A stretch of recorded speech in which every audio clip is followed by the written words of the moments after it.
boys. Hello, peoples. How you going out there in the world? I'm Barton Lynch. I am the Stoked Bloke. This is the Stoked Bloke Show.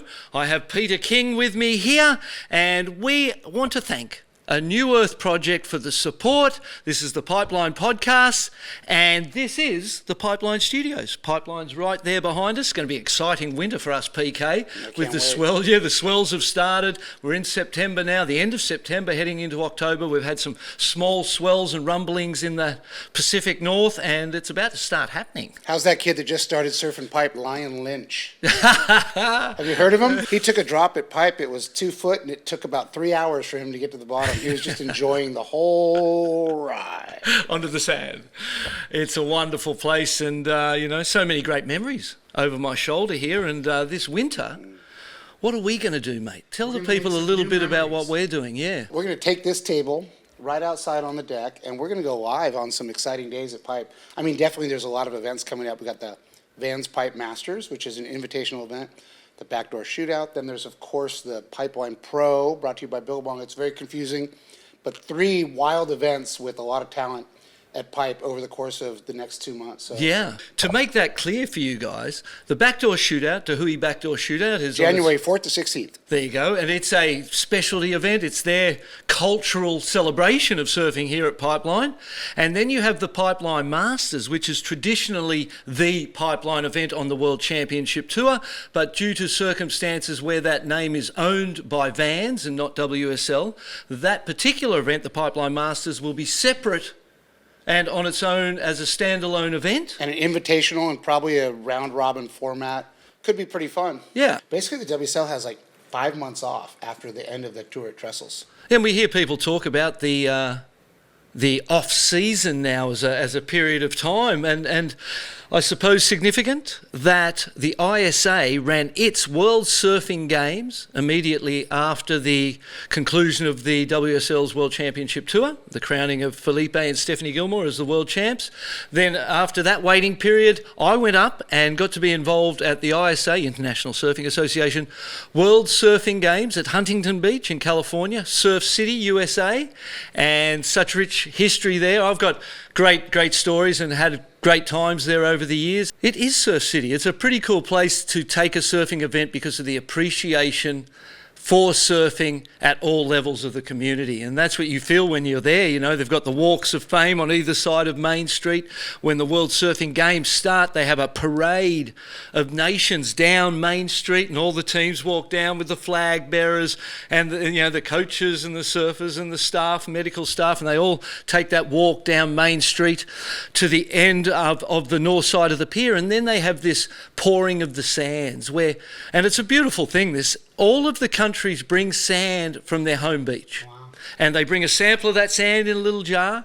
And then at the opening, there's like a fish tank, and they all come up and get introduced to countries, and they pour their sand into the fish tank.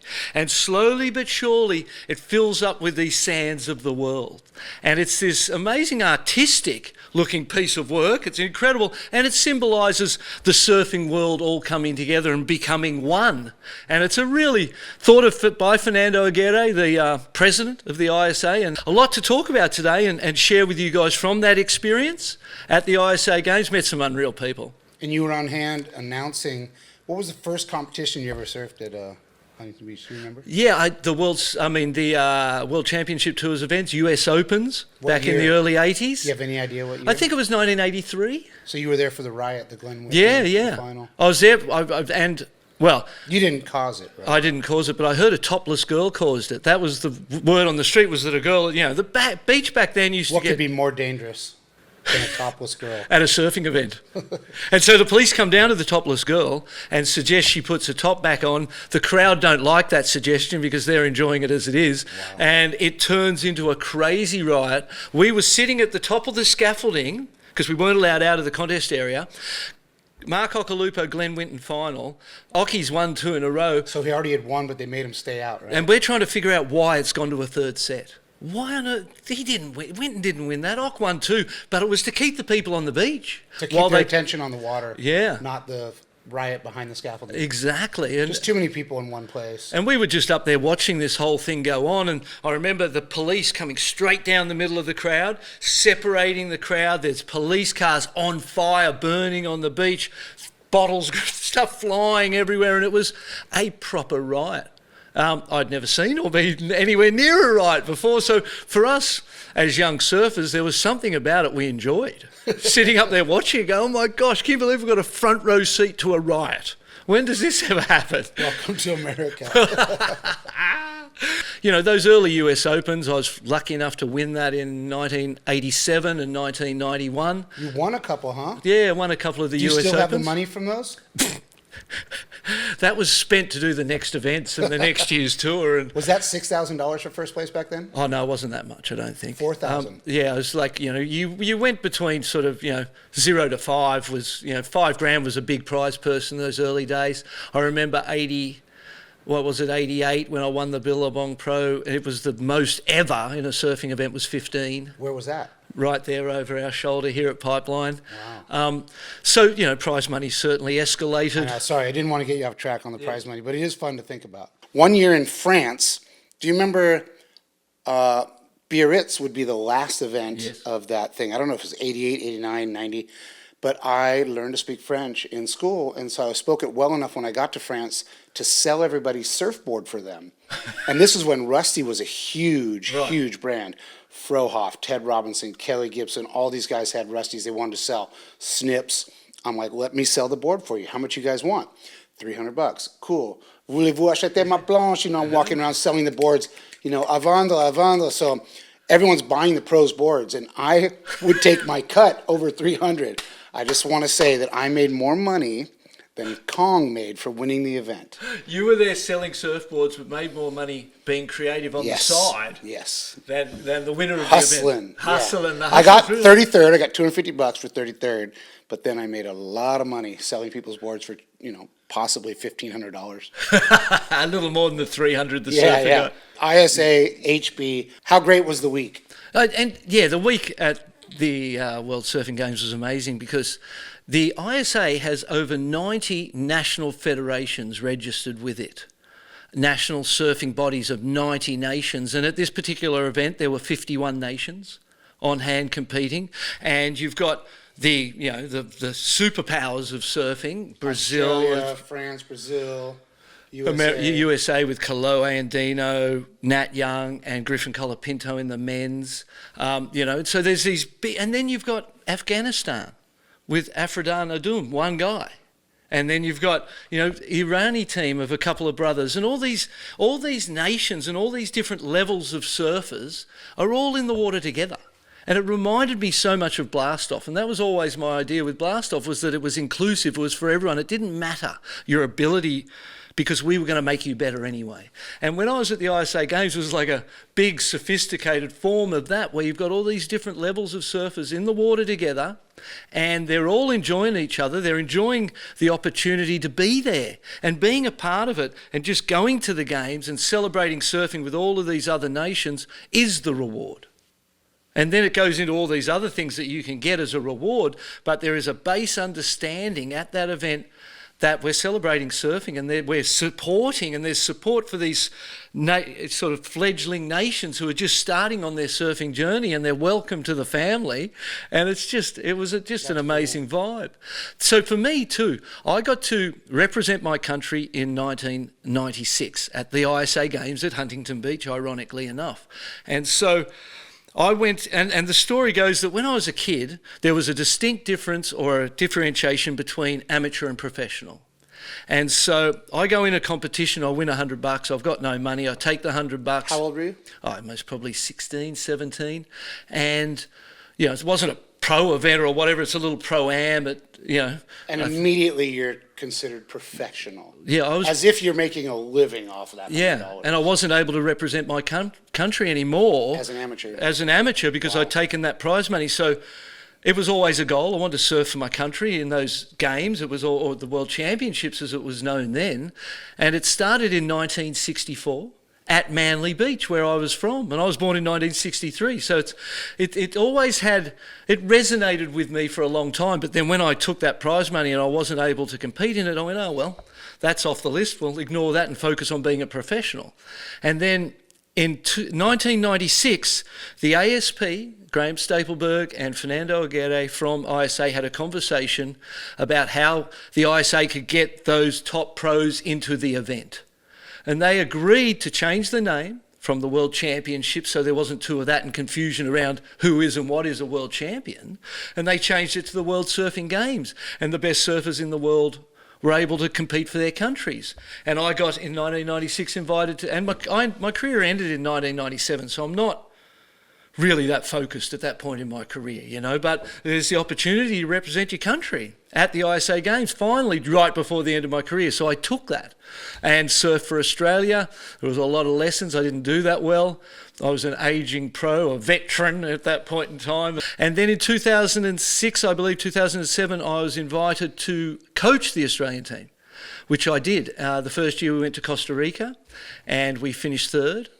Disappointing, but third, and we got a medal, and that was good. We won the Aloha Cup, which is another event within that framework. And then the next year we went back to Peru. And it's a crazy story, and it's the most radical thing that ever happened to me at a surfing event, in a surfing event. So I'm coaching the team on finals day. We know we're in the running, but we're just concentrating on the surfing. Peru is also in the running, but they've done the math. And there's a heat with 2 Peruvians and 2 Australians, Mick Campbell and Drew Courtney. And the math goes that if we get both through that heat, we win the ISA Games. We don't know that. Is it, and that's not even the final heat? No, it's not the final heat. It's on its semi. It's on its way to that point in time, but it's still got a little bit to unfold. And we go out there to just surf the heat. And we get both our guys through, obviously. Peru go out there. Their coach was Dave Davidson, an Australian. They've done the math. They know the scenario. They've got to take one of our guys out. And Mick Campbell was the choice for some reason. They go out and they start on Mick, but he gets a wave. Good luck. He's a fierce competitor. In theory, you wouldn't go that way first, but maybe you take out the strongest first. And by take out, you mean try and keep him off waves, paddle behind him. There was no priority at the time. No priority, and it was a chaotic heat. They were paddling. It was the worst hassling I've ever seen. And I've seen a lot of hassling in my day. It was crazy, the aggression, and it became real to us while we were watching. Okay, we knew what the strategy was without knowing what their strategy was because it was so obvious. And then we started noticing the commentary and just the way that the commentary was, even in Spanish, you could tell we were getting painted as the bad guys.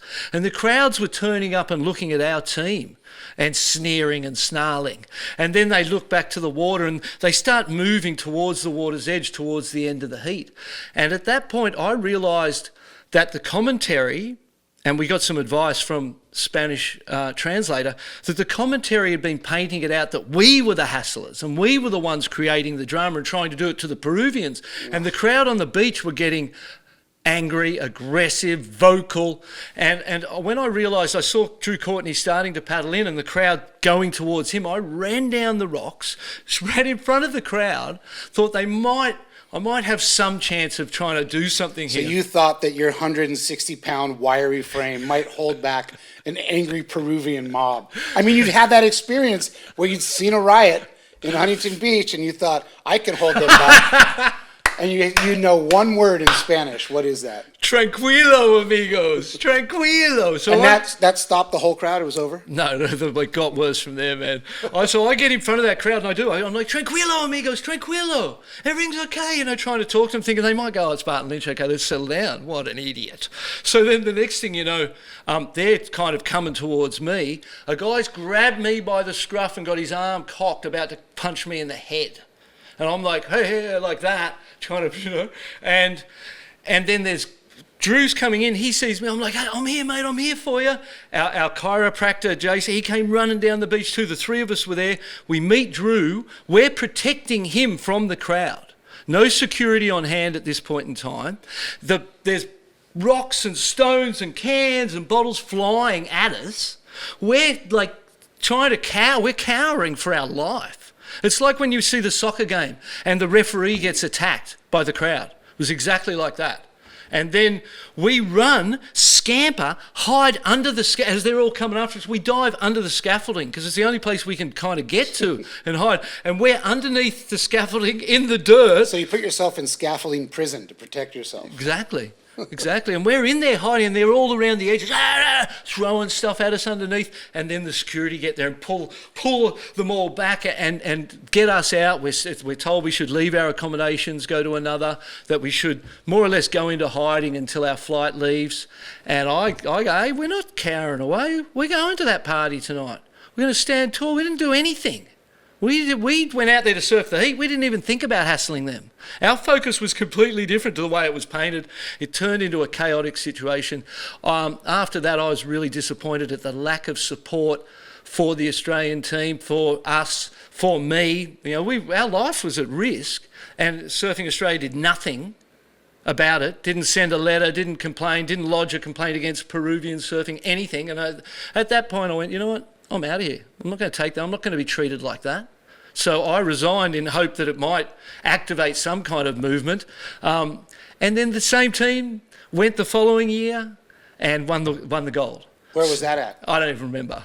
So That's cool, it was, though. yeah, it was cool, mate. And that momentum we built as a team from bronze to silver to gold, and I wasn't there to share in the gold, but you know, someone had to take it for the team and stand up for the rights of the surfers in that situation, because it was gnarly. And it hasn't happened again, and it's not, you know, I've got amazing mates from Peru. I've got invitations all up and down that coast, come surf with us. So it was one of those moments that you live through and grow through. I think Peruvian surfing did, we did, and here we are today. So was it a different environment at this year's ISA Games in Huntington Beach? Have they come a long way? Yeah, and in general, success it tends to calm things down, doesn't it? Polishes off those rough edges of nations and of things. And I think through that time, you know, it's been, it's been 16 years since then as well, you know what I mean? So there's a lot, the mission statement of the ISA is to make the world a better place through surfing. That's cool. And they bring together these countries and they keep the focus on the celebratory concepts and stoke of what surfing brings to people and to nations and to all of us. And then there's this competition in a part of it as well. So it's a very cool sort of celebration of surfing that's got all of the competition, and then it's got Olympic qualification and those implications as the very cherry on the top. I think it's a really cool way that the ISA and the WSL have merged to find a path into the Olympics. I think it's actually one of the better things I've seen, where the top two from any country in the top 10 of the WSL Tour is automatically in. And then the ISA is the other qualification route for the other nations, of course, around the world. And those, like you say, those top nations with the top surfers, the global superpowers. USA won this ISA Games and got an extra spot. Yeah, so USA For won male the and female, or just one? Yeah, so you've got a few different ways that this breaks down. You've got the leading nation overall, the whole thing, which USA won. Great victory for them. Australia second. Then you have the men's, which Japan won. So Japan won the spot to the Olympic Games. For the men's. For the men's. And in the women's, USA won it off the back of Kira Pinkerton's success winning that. So it was literally the individual that wins that. Well, not really. Title? All of the results of your 6-person team. Three men, 3 women on each team. So Japan won the men's. USA won the women's. So Japan will have a wild card. You know, you could pick, well, you know, the backdoor shootout, they have a Japanese team in that. You could pick any one of those guys to go to Teahupoo. It'll be interesting to see where they choose. And America won the women's, which brought up, and I saw opened up on social media, the conversation. Moana Jones-Wong, and the opportunity for them to give her a wild card into the event, essentially a wild card into that event. Right. So that was a powerful ultimate reward in getting an Olympic spot for the men and the women's. Wow. And then you've got the individuals. Kanoa Igarashi won the men's and Kira Pinkerton won the women's. And one of the most talented surfers that I saw in the whole event was Wheeler Hasberg, who's surfing for Canada. You heard it here first. Say it again. Wheeler Hasberg. That kid is a champion of the future too. So Canada's done some great recruitment. They've got a very serious program. Mike Stewart and I collaborated with them into the last ISA's and Olympic program and set some, you know, what would you call that? protocols in place for them as a team, and yeah, they went amazing. The other thing was, Germany was 8th. Rachel Presti did really well in the women's for them. So there's these nations that now recognise what this is, and the Olympics is the end result, and they are recruiting, and it's created a dynamic environment around Olympic surfing, the ISA being that recognised body by the Olympic Federation of what surfing is. I wonder, do they do anything mid-year, or is it just yearly, the ISA Games? Yeah, I mean, just it's to a yearly understand, thing. just to understand a bit more about the ISA Games, is it a yearly coming together? Yeah, so it's an annual coming together. They started in 1964 and have annually come together and crowned champions every year since. And each country obviously can have their own way to get onto that country's ISA competition team. So they can have workouts and competitions throughout the year. Yeah, they do, and I they have gotcha. eliminations and Yeah. trainings and all of this sort of and I suppose one of the beauties of Olympic acceptance for surfing is that when you're an Olympic sport, government funding becomes available, and so the governments of these nations are funding surfing in their countries to help those countries develop their surfing programs. So it's definitely a fantastic opportunity for the sport to grow, and then I suppose there's a responsibility as it grows, and we've seen in recent times, and I really want to do a podcast on the etiquette and essentially the rules of engagement of surfing, because as the sport broadens and becomes something to people who haven't grown up with those rules and etiquette thrust down their throat, whether they liked it or not, and you learn the hard way of what you do and what you don't do in the ocean, which isn't really the way things go now. There's some of that transference of understanding and rules lost. And so I think that there's a podcast that I have in mind that we could really enlighten and create some understanding on a global basis of what the rules of engagement are and how respect plays a part in surfing. Big part. And it would be tough to talk about the ISAs without bringing up Kalani David's story, which unfortunately, what a gut punch to the whole surfing world. He was an ISA champion in 2012. 12, I believe, yeah. And then he had just recently gone down to Costa Rica because he was born there to get his Costa Rican passport, work out with the team, meet with those guys about even the possibility of maybe being on their competition team moving forward, and of course had a seizure in the water and passed away. I know that ripple went hard through the event. We were there commentating and my phone rang and I looked at it, and it was a friend from here who I knew was great friends with Carlos down there in Costa Rica. And I got off, I rang him back, and he said, Kalani just passed away like minutes ago.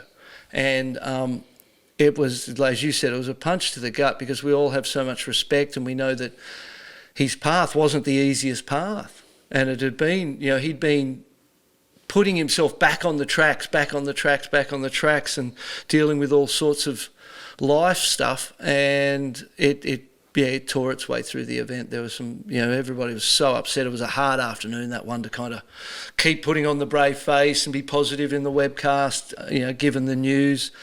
And competitors were, there was tears being shed around the area, and because everybody loved him. Everyone loved who he was. And then there was this deep respect for the talent that he had on any board. And then I think the thing that resonated out of that was that it was more about the person he was and the way he dealt with these challenges and how he constantly kind of found his way back to a good place. And we send our love and respect out to everyone who's hurting. We know his family and family and friends around the world, particularly here on the North Shore, but everywhere. We send out our love, and we have much respect for Kalani and what he brought to all of our lives. I know you were very close to him and had a lot of respect, and you were doing your best to try and help him create that future he wanted, right? Yeah, I was really hoping to write a different ending chapter, to his life. He was on the comeback trail, and we did everything we could together to build that back. You were a big part of the discussions of that, your coaching strategies and your focus, and he was actually looking forward to hoping to do some sessions with you. Yeah. It's hard whenever someone young leaves early. This surfing world, you get this huge family, by surfing, right? Mm-hmm. Now you're connected to tens of thousands of people. And I mean, with social media and all this stuff, everyone has an attachment, or, oh, I DM'd that guy once and he wrote me back something encouraging, or I was a fan of that person. You get attached to this very large world. And I mean, as the world is life and death, and people pass away, and it seems to happen a lot. I mean, we're getting older, and people we know, you're like, that can't be possible. We're young, and then you go, oh, I guess I'm not that young. Not that young anymore. But none of us are that young, and none of us are that old. You know, I mean, we're kind of stuck in this surfing bubble. Yeah. It does create a bubble, this world we're in, of constant enjoyment factor in the ocean, and try and stay young mindset. And yeah, it was a terrible situation. And yeah, our prayers, thoughts, hearts go out to all the extended family, you know. Surfing's in the Olympics to stay. It was a major success. They see the future of sport and action sports being the same thing, so it makes sense that we're there. And it was the realisation of Duke's dream 100 years later. And that, to me, is a beautiful storyline where our sport is then won at that 2020s by Hawaiian Carissa Moore, and she gets to celebrate that, you know, that 100 years later, and they're both now on the side of that building in Honolulu, and Duke's dream was realised by the ISA. So congratulations to everyone there, particularly for Fernando Aguirre and Robert Fasulo. They are the two principal players in that, but obviously takes a team to make things like that happen. And I was happy to be a part of it, mate, and be able to go to Huntington Beach. So now I've surfed for my country, I've coached my country, and now I've been there and I've commentated those games as well, and the Olympic Games. And so I feel like in that environment I've had the full exposure to all those different levels and different ways of doing it. And I think it's fair to say that commentating is the easiest. It's definitely less stressful, and it was a lot of fun. Did you, were you cheating on the commentary for the Aussies? No. Who was on the Aussie team this year? I'm not, you know, I feel like I'm a global citizen, mate. I've most probably spent more time out of Australia than I have in Australia over those years, you know, since I was 20 years old, the last 40 years. So you know, as a commentator, I don't have favourites, I don't have preferences, I don't think in storylines, and I literally, before the start of every day, I say to myself, just remember, this ain't about you. This is about surfing and you illuminating your sport and helping it to be what it is and people understand it. I don't go in there wanting to be this or wanting to say that. I don't know what I'm going to do, what I'm going to say, but I know my intention is pure, and I'm there for surfing, not for myself. So the 2022 ISA Games are a wrap. We know that Japan got a wild card to the Olympic Games in 2024 for the men, and the USA for the women. The next ISA Games in 2023 will be in El Salvador. And then you think about the Olympic Games, that's going to be in Tahiti at Teahupoo, which is, you know, obviously one of the most radical waves in the world. And I think it's so important that surfing in the Olympic world has its first 2 years in the ocean. I can see them going to wave pools in the future. That makes sense. You've got an audience, you've got a stadium environment. But at this point in time, as we introduce surfing to the Olympic world and that audience, the important thing is that they see the ocean and they understand the connection with the ocean. Tokyo, Japan was a lot of airs, beach breaks, and just that crazy gymnastic style of surfing in beach break conditions. Then they're going to go to Teahupoo, which is tube after tube after tube. It's the most incredible, picturesque, beautiful place in the world. And it's the question that I wonder, PK. Tube after tube after tube. Is it going to get boring? After tube after tube after tube. Does there at a point in time with a non-educated audience? I imagine there's a part of it, the size and the drama of those waves, the wipeouts that they get. Well, that's what I was going to say. It's not tube after tube. It's tube, wipeout, tube, wipeout, wipeout, wipeout.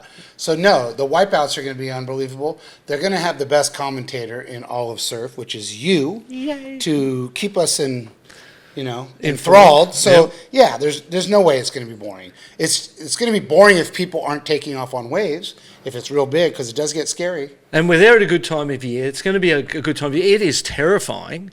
And I suppose with the lead up, you have time to prepare yourself for that situation. So Japan and America, I imagine they're going to tell hey, you might be the wild card. We need you to get training on that front for this type of wave.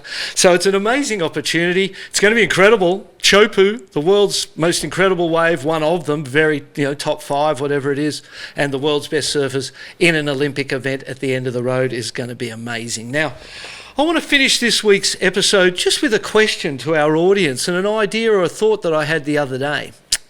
Consciousness is really basically awareness. When you hear people talk about consciousness, it means that you bring your attention to something and you're conscious or aware of it. Consciousness as a place to be would have waned slowly over time, in my opinion. And you imagine if we take it all the way back to the cave people. You think they're conscious and aware of the dangers in their environment, the need for food, and they're really completely engaged with their moments of living. Is the mirror one of the devaluers of consciousness? Did the introduction of the mirror and our ability to look at ourselves at will steal the consciousness from human beings? That's a little question I want to leave with you guys, and next week we might touch on it a bit.